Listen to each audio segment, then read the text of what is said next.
In part one of the seventh day, Hal Holbrook and guest experts faced the issues of origins. Are we the unplanned and accidental result of evolution through natural selection? Or are we the handiwork of a supreme being? Do we owe our existence to the Aztec or Babylonian gods? Or to some alien creatures from outer space? What is the truth about our origin? When was our universe born? How did the stars find their places? Science can talk about how the universe behaves, how things take place within the universe. It cannot explain why something exists rather than nothing. By the word of the Lord were the heavens made, and all the host of them by the breath of his mouth. And on the seventh day God ended his work which he had made, and he rested on the seventh day.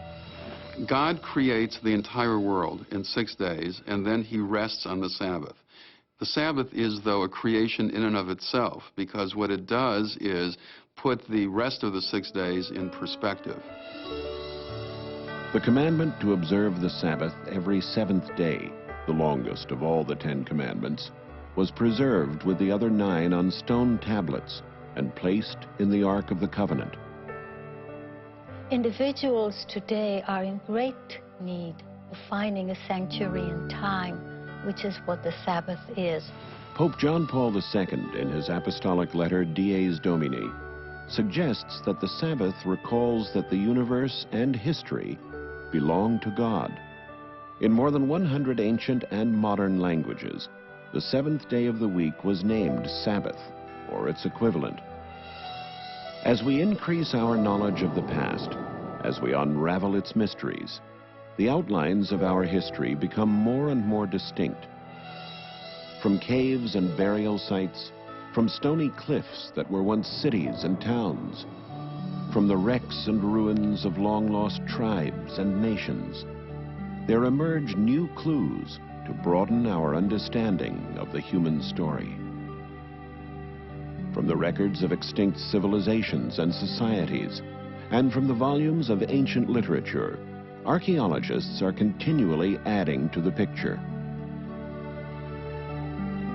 There is a day that sets the weekly structure of time and binds the human family to its beginnings, the seventh-day Sabbath that links us to the Creator.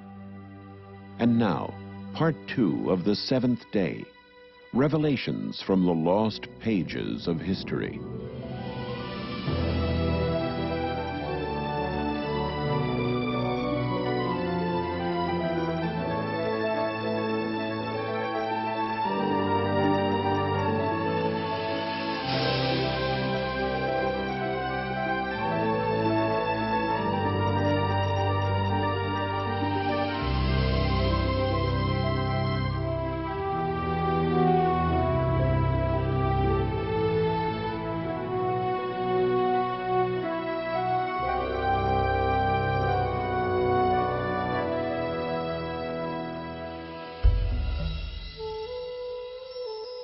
In the time when Jesus Christ walked among the Jews, it was his custom to attend the synagogue to worship and teach on the Sabbath day.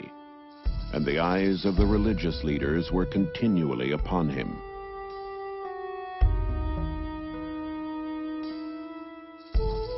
Some of the rabbis of his day argued with him over the proper way to observe the Sabbath. They waited to see if he would heal people on the holy day, so they might accuse him of breaking the Sabbath.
Hello, I'm Hal Holbrook. Welcome to part 2 of the 7th day, Revelations from the Lost Pages of History.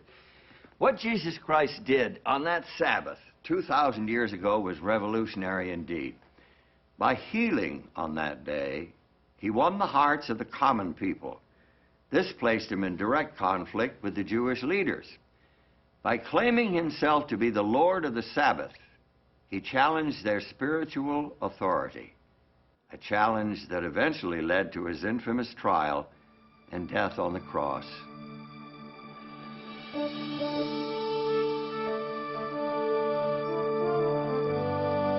Jesus was born in Bethlehem, an insignificant town in the region of Judea during the reign of Caesar Augustus, the first great Roman emperor. At that time, the Roman Empire held within its borders scores, if not hundreds, of religions and cults. From Zoroastrianism in Persia to the mystery cults of Greece to the Druidism of Celtic Britain. Secret initiations and fertility rites were common, and so was belief in astrology. The Romans themselves admired the religion and culture of Greece. They adopted Greek gods and blended them into their own religions. The result was a mixture of ancestor worship, emperor worship, and sun worship, a religion that included not one god, but many.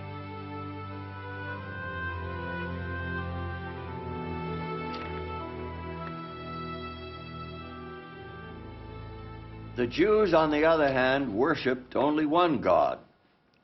Though surrounded by the images of Greek and Roman deities, they served a God they couldn't see. They had no icons or images to represent him. They had no initiations or fertility rites. Instead, they had a day that set them apart, a day without equal in any other religion, a 24-hour period devoted completely to their God. The Jews had the Sabbath. After the Exodus from Egypt, God made a covenant with Israel, and part of that covenant included the 10 Commandments with the commandment to keep the Sabbath, the 7th day of the week, as a memorial of his creation and of his redemption from Egypt. By keeping that Sabbath, which was a sign between God and Israel, they were reminded that he was their God and they were his people. You shall surely observe my Sabbaths, for this is a sign between me and you throughout your generations, that you may know that I am the Lord who sanctifies you. It's safe to assume that the Jews of the first century knew and read the 10 Commandments. The 10 Commandments told them, just as it tells us, that the Sabbath is a memorial to God's creation of the world in 6 days, and also is a memorial to the Exodus from Egypt. For Jews of the first century, the Sabbath was a time of intense spirituality. They related to God, who created the universe in 6 days and rested on the 7th, so they too rested on the 7th. As well, in Jewish liturgy, they reflected on the fact that God took them out of Egypt, so the Sabbath became for them a celebration of their freedom. Observance of the seventh-day Sabbath was the unmistakable mark of a Jew. It set him apart from everyone else. It couldn't be hidden. In the eyes of Greek and Roman observers, the Jewish observance of the Sabbath was one of the peculiarities of the Jews. Here is a people that does not work every 7th day, and the Greeks and Romans had nothing comparable to this. First century Jews took advantage of the Sabbath in that they couldn't work and instead rejoiced. They would have a wonderful candlelit dinner on Friday night, often with 2 loaves of bread to commemorate the manna that fell in the desert in the biblical period. They would, on Saturday, probably attend the synagogue, where they had the opportunity to see and perhaps gossip with their friends. And from the evidence that we have, they studied the Torah and worshiped together. Outside observers are repeatedly struck by the oddity of the Jewish refusal to do work on the Sabbath day. One philosopher, Seneca, even says that the Jews devote 1/7 of their life to idleness because they don't work on the Sabbath day. When Jesus arrived on the scene, the Sabbath was being crushed under the weight of arbitrary rules and regulations. The rabbis had turned Sabbath keeping into a meticulous science, devoid of meaning and joy. In the first century, Sabbath observance was a series of don'ts. They forbade the tying or untying of a knot, Cooking, writing more than one letter of the alphabet, the carrying of any burden, including something you might put in your pocket. and a lot of the day-to-day kind of work, like preparing skins and hides and the things that you would need for subsistence. They forbade the kindling of a fire or the extinguishing of a fire. And they forbade travel of more than 2,000 cubits beyond your dwelling place. 2,000 cubits would be about 4,000 feet. The Jewish way of Sabbath keeping was very legalistic. You couldn't move, you couldn't do anything. But Jesus saw that that was a distortion of God's plan for humanity.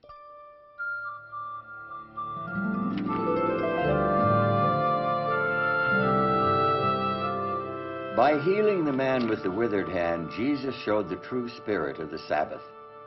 He rejected the rabbis' rules. He kept the Sabbath as taught in the ancient Hebrew scriptures. According to the Gospel of Luke, it was Jesus' custom to go into the synagogue and worship on the Sabbath day. He did keep the Sabbath, but he did not keep it according to the rules laid down by the Pharisees. In fact, he said the Sabbath was made for man and not man for the Sabbath. Whereas the Pharisees had said that the Sabbath was made only for Israel, and in fact, Israel was made for the Sabbath so that the Lord would have someone on earth to keep the Sabbath. When Jesus declared that the Sabbath was made for man, he was teaching a radical, disturbing concept. No wonder he provoked such strong opposition from the Jewish leaders.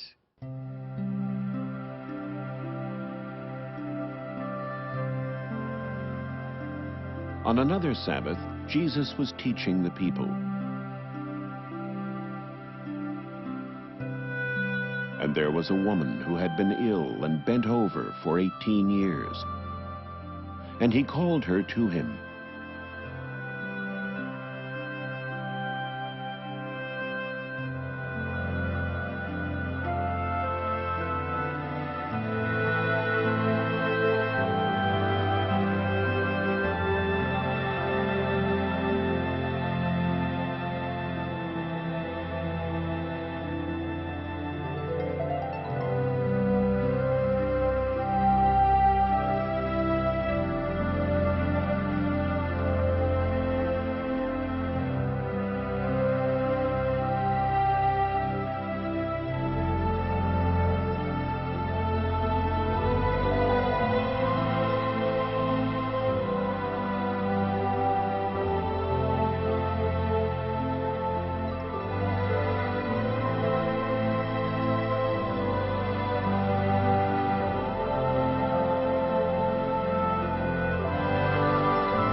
Religious leaders were angry with Jesus for healing on the Sabbath, and they continued to conspire against him.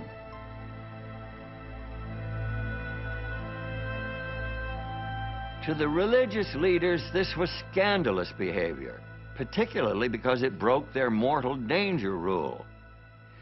The mortal danger rule said that there were some things you could do on the Sabbath only in life or death cases.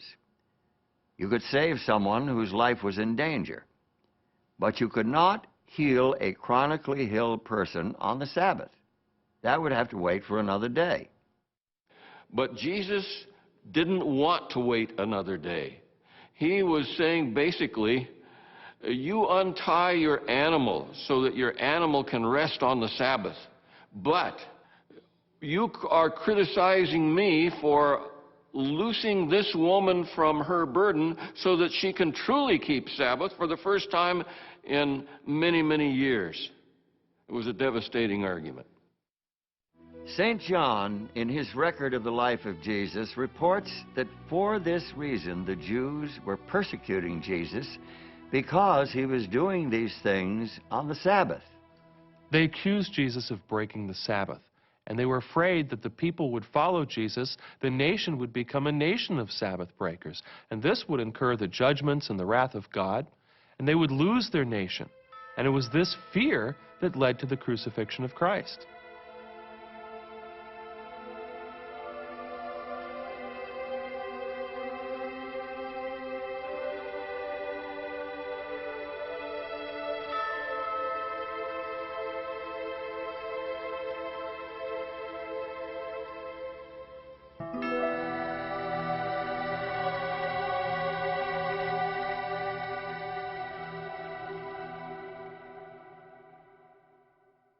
Some have suggested that the Sabbath of the Ten Commandments lost its significance with the life and death of Jesus, that somehow he did away with the Sabbath. When he said the Sabbath was made for man and not man for the Sabbath, he could have said the Sabbath was given to Israel and is no longer necessary for people other than Israelites to keep, and maybe not even Israelites. He had all kinds of opportunities to say, the Sabbath isn't important, let's get rid of the Sabbath. But instead, all the controversies that he had with the Pharisees were not about whether the Sabbath should be kept, but how it should be kept. If ever there was a question about how to keep the Sabbath, Jesus gave the answer. The answer was the authority of the sacred scriptures, not following the human laws and traditions. The human had so encrusted the Sabbath, you could hardly see the real thing. Jesus cut through that to the heart of the Sabbath, which is a relationship between a loving Creator and people. And so Sabbath, away from the secular activities, could be a day of action, a day of concern for your fellow beings, a day for fellowship, a day to spend more time with God, your family, your neighbors, your friends.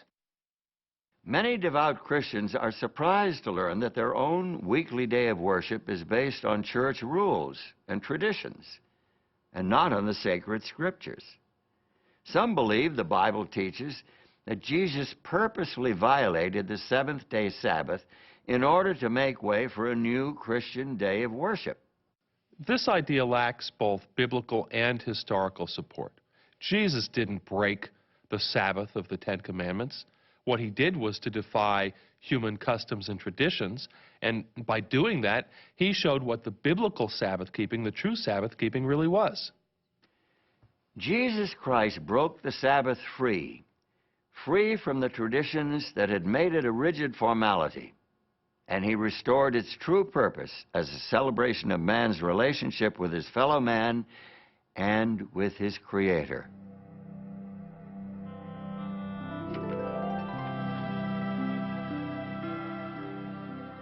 When ye therefore shall see the abomination of desolation spoken of by Daniel the prophet, let them which be in Judea flee into the mountains. But pray ye that your flight be not in the winter, neither on the Sabbath day. With those words, Jesus pointed to a frightening prediction from the Old Testament prophet Daniel. But why would he tell the people to pray that they wouldn't have to escape on the Sabbath, unless he expected them to still be keeping the Sabbath holy? In the Roman Empire in the year 66, Rome was quite unstable. That's called the year of the 4 emperors, and the first 3 did not die of natural causes. So the Jews, an eastern province of the Roman Empire, thought that this was actually a good time to take advantage of Roman instability to press forward for their own freedom from Roman oppression. The Roman general Vespasian marched against the city in an attempt to quell the uprising. Before the job was done, he became emperor in 69 AD. And his son Titus, another future emperor, took over as general of the army. Titus laid siege to the city, and finally in 70 AD, the Roman army broke through the defenses, ravaged the city, and completely destroyed the temple.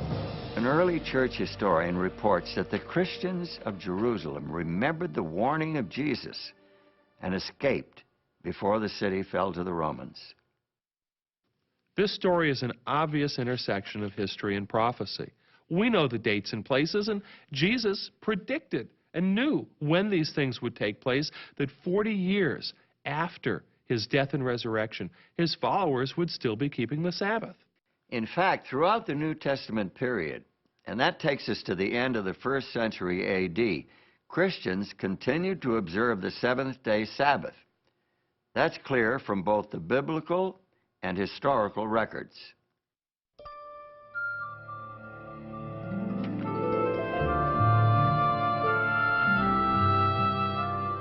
The early Christians saw the relation to Judaism not as a kind of a discontinuity, but as a progression.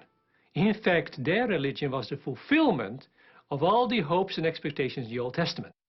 Christians did not see themselves as a new religion. They believed that they were Jews. They were the true Israel. They were the children of Abraham. If they were Gentiles, they were the children of Abraham by faith. One thing that Jews and Christians shared was an idea that God acts in history, that he acted at Sinai, at the Exodus, at creation, and the record of those actions is in the Hebrew Scriptures. The belief in the one God, a personal God, a loving creator and relationship with his creatures, this was at the heart of both Jewish and Christian theology. It was also at the heart of the experience of Sabbath keeping for them as a relationship with a loving creator.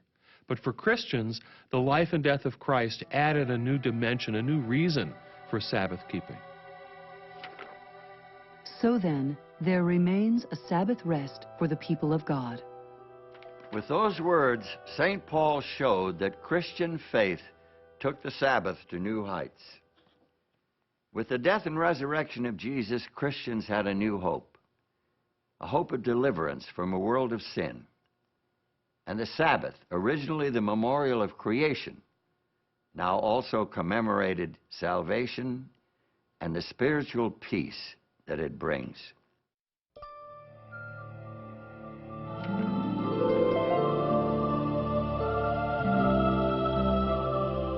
This brings us to an intriguing question.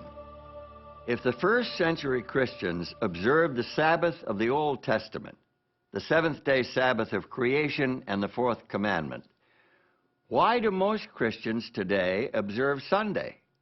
When did the change from Saturday to Sunday take place?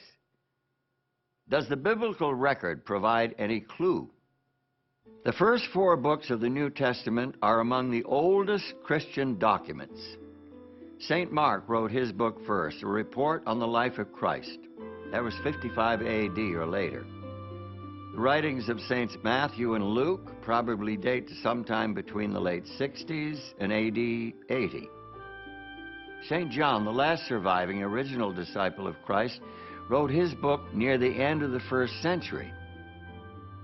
Despite their late dates, from 30 to 70 years after the death of Christ, these books contain not even the slightest hint that Jesus himself or his disciples considered changing the day of rest and worship from the 7th day of the week to the 1st. It's especially significant that New Testament writers never referred to the 1st day of the week as a Sabbath. To them, the 7th day was the Sabbath. And this is consistent with all of the other evidence that to the end of the 1st century, Christians were worshiping with Jews in the synagogue on the Sabbath. About 95 or 100 A.D., a change was made in the synagogue service. The middle part of the service is known as the standing prayer, the Amidah, or the 18 benedictions, consisting of 18 short prayers or blessings of God, Thanksgiving blessings. All 18 are recited on weekdays, on Sabbaths only 7. But at this time, an additional one was added. It's known in Hebrew as the Birkat Hamanim, the blessing concerning the heretics, but it's not really a blessing. May the apostates have no hope. May the dominion of wickedness be speedily uprooted in our day. May the Nazarenes and the heretics quickly perish and not be inscribed together with the righteous. Blessed art thou, the eternal our God, who crushes the wicked. it smoked out the Christians, because anyone could be asked to lead out in the recitation of this. Anybody, or everybody was supposed to say amen at the end of each one. And this made it very uncomfortable, in fact impossible, for Christians to participate in the Pharisee-led synagogue service from that time onward. The evidence of this synagogue prayer helped sharpen our picture of first-century Christians. It's clear that they were keeping the Sabbath right along with their Jewish brothers. So now the Jews were becoming less tolerant of Christians. But Christians themselves were beginning to question the value of their connection to Judaism. In the early church literature, Christians are really desperate to separate from Judaism and to distinguish themselves. As a result, there is the appearance of a great deal of anti-Judaism or anti-Semitism. Some of it is invective, nasty comments about Jews. Some of it is pushing away from what they saw as Old Testament religion. There were practical reasons for the Christians to distance themselves from the Jews. No doubt they were swept up in the current of anti-Jewish sentiment, not surprising given the level of conflict between Jews and the Roman Empire at the time.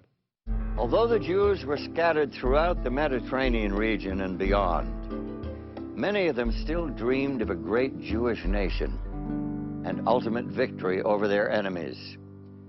And in North Africa, around 115 AD, these dreams flared into violence. The Jews in the region of Cyrene had put a certain Andreas at their head and were destroying both the Romans and the Greeks. Many they sawed in two, from the head downwards. Others they gave to the wild beasts, and still others they forced to fight as gladiators. In all, 220,000 persons perished. In Egypt, too, they perpetrated many similar outrages, and in Cyprus. Dio Cassius. A few years later, in 132, Jewish opposition to imperial authority exploded into another violent revolt. This time, it was in Jerusalem. Our ancient sources give us two reasons for the Bar Kokhba uprising. First, a prohibition by the Roman Emperor Hadrian, a prohibition against circumcision. Jews would no longer be allowed to practice circumcision. Second, the decision by the Emperor Hadrian to rebuild Jerusalem as a pagan city, the city of Aelia Capitolina. Imperial forces finally crushed the rebellion in 135.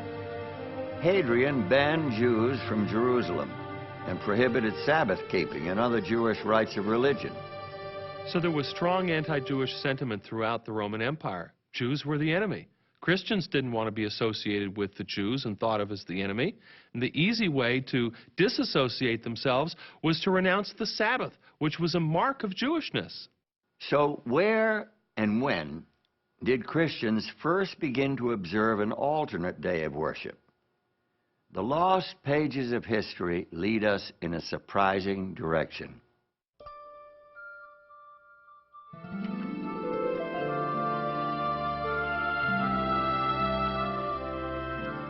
Alexandria, Egypt, founded in 332 BC by Alexander the Great, one of the world's great centers of literature, science, and commerce, a melting pot of religious ideas and classical philosophy. There is solid evidence that Christians in Alexandria were the first to replace Sabbath observance with first day, that is Sunday, worship. This began shortly before 120 AD.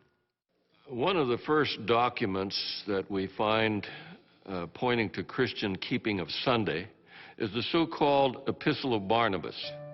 Now, it is not the real Barnabas that we read about in the New Testament in the book of Acts. This is pseudo-Barnabas. It's a pseudepigraphon. It's falsely attributed to him. But it was written apparently by somebody in Alexandria in Egypt, where the tendency was to spiritualize everything.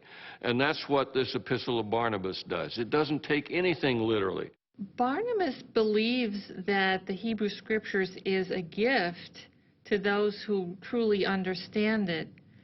But he thinks the ones who understand it will not take it literally, but will understand it in a metaphorical or spiritual sense. Barnabas claims that he and his followers are observing the 8th day of the week, the day after the Sabbath, obviously Sunday.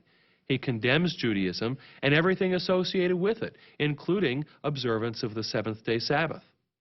The Barnabas letter is the first evidence of Sunday being promoted as the Christian day of worship. But to find the real heart of the pro-Sunday movement, we have to shift our focus from Alexandria westward to the heart of the Roman Empire. It is in ancient Rome that we find the first description of early Christian Sunday keeping. It comes from Justin Martyr, a convert to the new faith. But Sunday is the day on which we all hold our common assembly, because it is the first day on which God, having wrought a change in the darkness and matter, made the world.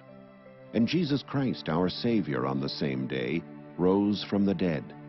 Early Christian Sunday keepers needed a theological justification for keeping the first day of the week, and they found it in linking the first day to the first day of creation. In doing that, they were denying the authority of Christ, who declared himself to be Lord of the Sabbath, the seventh day of creation week.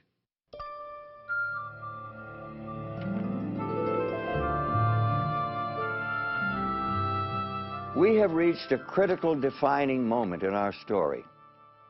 By isolating the weekly holy day from its biblical roots, church leaders cut off the Sabbath from its source of spiritual meaning.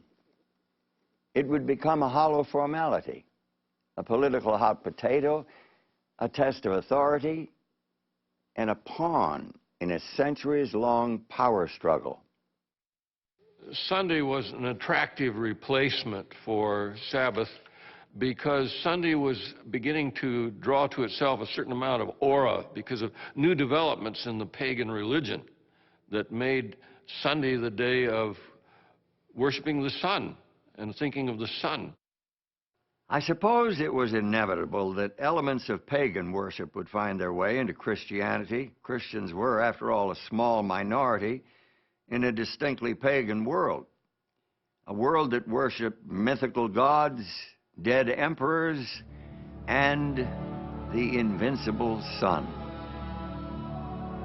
Historians commonly date the beginning of the Roman Empire as 31 BC. That's when Octavian defeated the forces of Antony and Cleopatra and came back to Rome to rule as the first Caesar, Caesar Augustus. And it was at that time that he shipped back to Rome 2 great obelisks. One of those he set up in the Circus Maximus.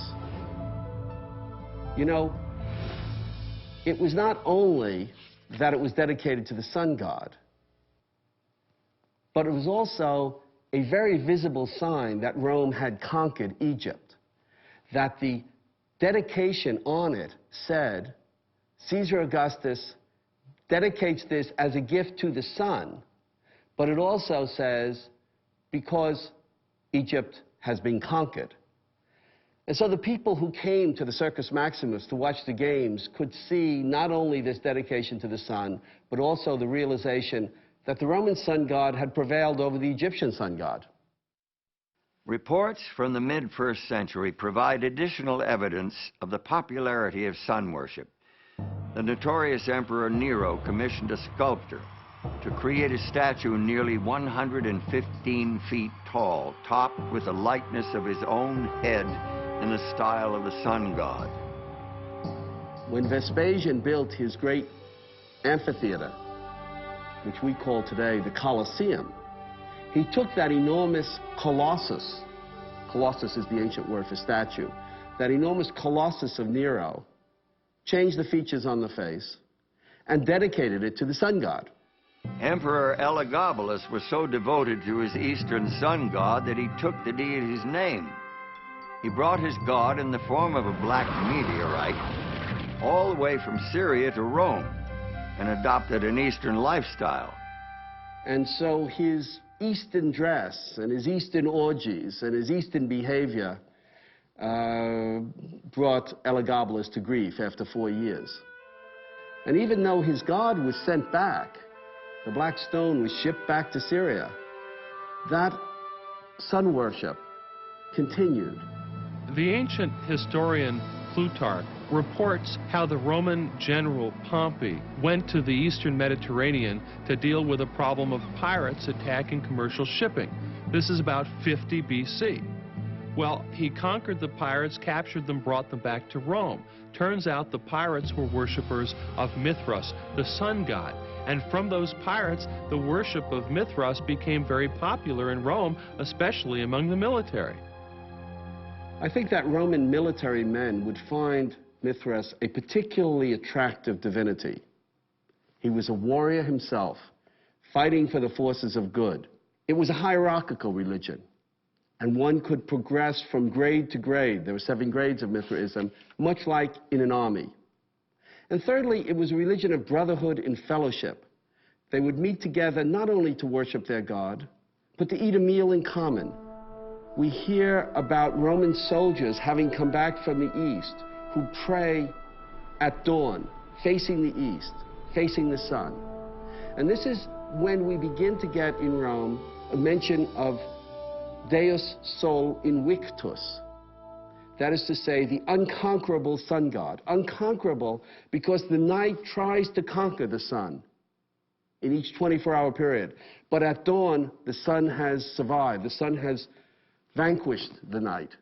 The importance of sun-worshipping cults in the Roman Empire is shown during the reign of Aurelian, who was emperor from 270 to 275 AD.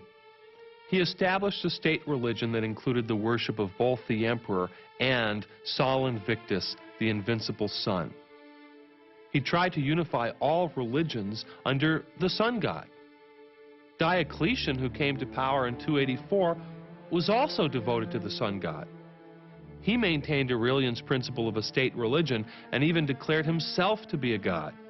Eventually, he ordered the persecution of Christians.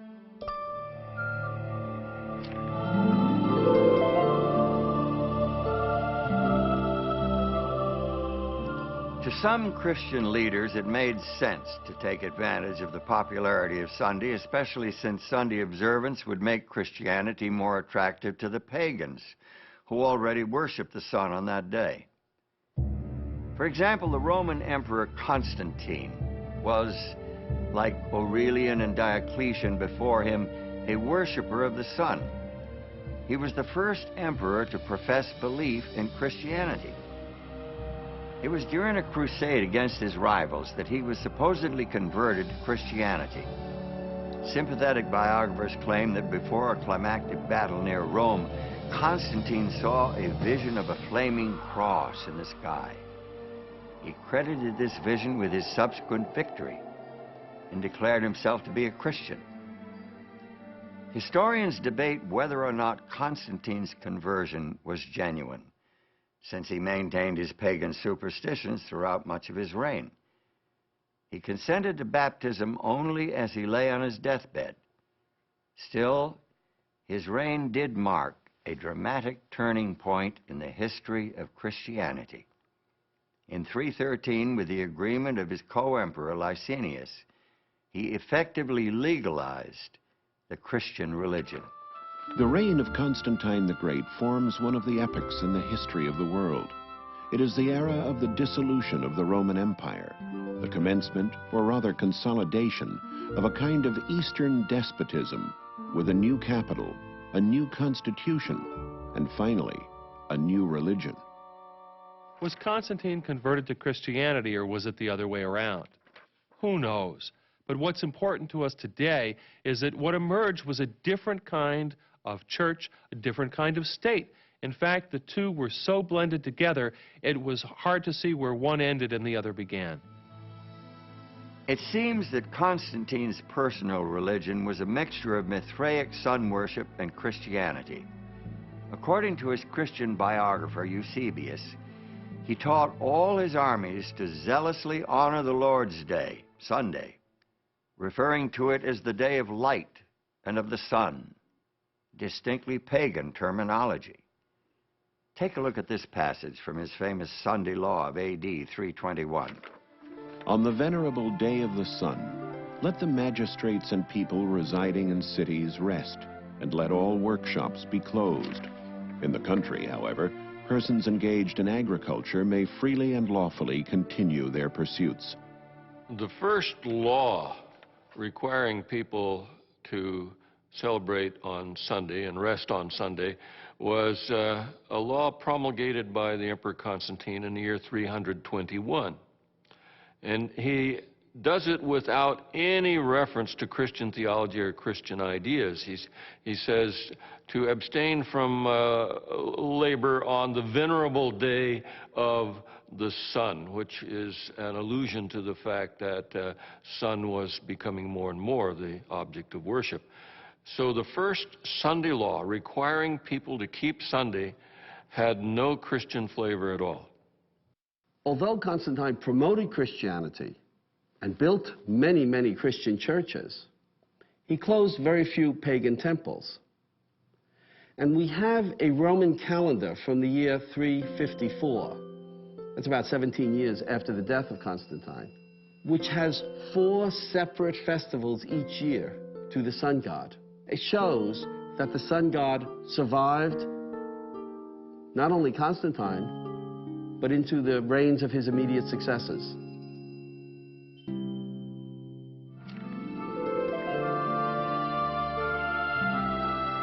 The Constantine's Sunday law settled the Saturday-Sunday issue, not according to the records from the ancient city of Laodicea, where church leaders met near the middle of the 4th century. The church council at Laodicea dealt specifically with the issue of what scriptures, if any, should be read at Sabbath services. The Gospels are to be read on the Sabbath, that is, Saturday, with the other scriptures. The fact that the council addressed this issue is irrefutable proof that Christian church members were still attending worship services on the 7th-day Sabbath. Remember, this is more than 300 years after Christ. But there's more. Christians must not Judaize by resting on the Sabbath, but must work on that day, rather honoring the Lord's Day, and if they can, resting then as Christians. But if any shall be found to be Judaizers, let them be anathema from Christ. What did the council mean by Judaizers? Judaizers were those Christians who did not work on Sabbath, like the Jews. Church leaders wanted everyone to work on Sabbath and to refrain from work on the first day of the week, which they now called the Lord's Day. And this was consistent with the Sunday law enacted by the Emperor Constantine. In spite of the popularity of sun worship and the Sunday laws of emperors, many Christians continued to worship on the 7th-day Sabbath. In fact, Christian churches that abandoned the Sabbath were in the minority. For although almost all churches throughout the world celebrate the sacred mysteries on the Sabbath of every week, yet the Christians of Alexandria and at Rome, on account of some ancient tradition, have ceased to do this. Without question, Christians were still observing the 7th-day Sabbath clear down in the second half of the 4th century. In spite of theological arguments, anti-Jewish prejudice, and the decree of an emperor, the Sabbath of the Creator was not dead. The succeeding centuries saw the Sabbath at the heart of controversy between popes and patriarchs. The weekly day of rest and worship became a test of church authority and a sign of submission to the sovereignty of a new kind of religious government. It became a major cause of the great rift that divided the Christian church for 900 years. More about that when we return with part 3 of the 7th day.